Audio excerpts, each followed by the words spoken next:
Na hatutaki wa Munyoro atupeleke huko. Because wa Munyoro hata simama vile Lunana amesema. Yeye iko impeached. Na atuambia anatafutia nani kiti. Akiwa anatafutia Matiang'i, yeye hajajua Matiang'i. Aulize sisi ndio tunajua Matiang'i. Matiang'i is a dictator of the worst order.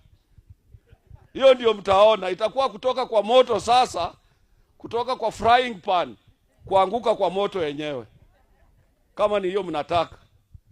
Sasa hawaongei mambo ya Kalonzo Musyoka, na wanamdanganya wewe ni cousin.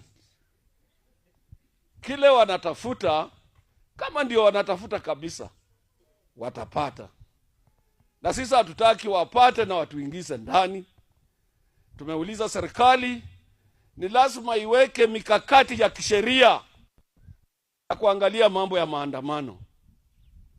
Because when you are scaring the investors, wale watu wanaweza kuleta mali, rasilimali katika nchi yetu,